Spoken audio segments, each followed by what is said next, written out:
الشخير هو مرور الهواء من منطقة ضيقة بشكل بسيط جدا. هذا التعريف. يعني أنا عم بفتح تمية عم طلع هواء ما في صوت، صغر هذا هو الشخير. فإذا يتحول مسرع الهواء الخيطي المتناغم إلى عكر مثل المطبات الجوية، عكر برج الأنسجة اللي حواليه، هذا هو صوت الشخير. الأشياء عند الأطفال هو الناميات، ضخامة الناميات، ثم ضخامة اللوز. عند الكبار أي شيء بعيق مرور الهواء بالأنف، بنبدأ بالأنف، انحراف الحاجز الأنفي أو الوتيرة، ضخامة القرينات، رجعنا لورا وجود كتلة أو انسداد بالعبلون الأنفي، ننزل لتحت لوهات كبيرة، شراع حنك متدلي، لوزات ضخمة ممكن تعملها.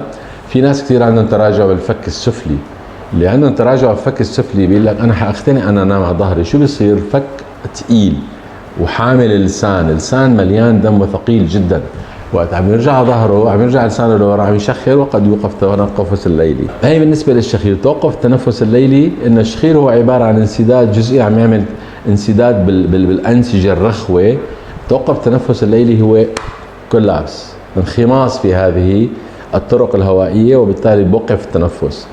بيراقبوا الولد أو الكبير بيقول لك وقف شخيره، سكر، عم يتحرك صدره، بعدين بيشهى. شو بيشهى؟ بيجي أمر من الدماغ نتيجة نقص الأكسجين بصحيه، بصير عنده أروزل أو صحيان، ترجع المقوية العضلية تفتح له بالعوم اللي هي المنطقة هون أكثر شيء المسدودة لأن هي المنطقة الطرية، بفيق. بس عمليا هدول بصير عندهم عمليا نام 7 ساعات بس اللي انحسبوا 3 ساعات. اللي عندهم توقف تنفس عم بحكي، اللي ناموا 3 ساعات، صور انت عايش صار لك 2 3 عم تنام 3 ساعات بالليل، دائما شاعر بالنعاس، متعب، مجهد، صداع صباحي، اوقات بيناموا عم يسوق بصير حوادث سيارات.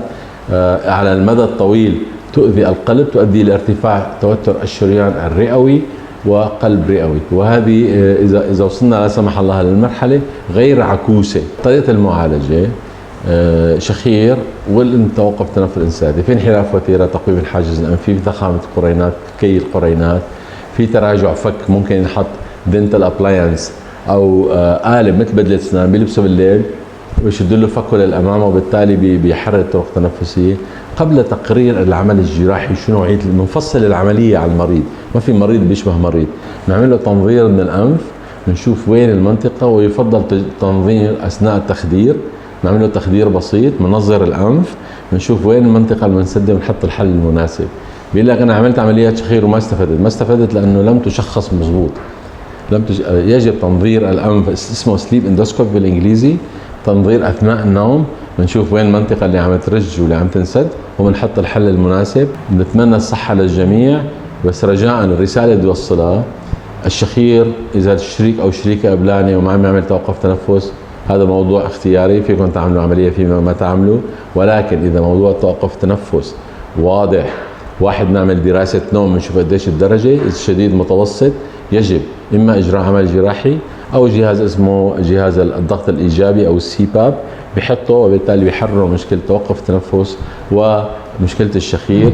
والمشكله مش بسيطه، ممكن تنقذ حياه قلبه، ممكن تنقذ حياته من الاشكالات اللي هو بغنى عنها.